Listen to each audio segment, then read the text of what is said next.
Hello friends, welcome to my YouTube channel. So today in this video I am going to show you how to change the screen resolution in this device. Go to settings, then tap on the option display.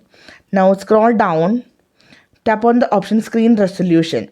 You can see three type of screen resolution you can see here: HD plus, full HD plus, then QHD plus. According to your choice, you can select the screen resolution, and here you can see how this resolution looks on your device. Also you can see here, right? Yeah, now I selected FHD plus. If you have to change to QHD plus, that means quad high definition, then you can select this one and tap on the option apply.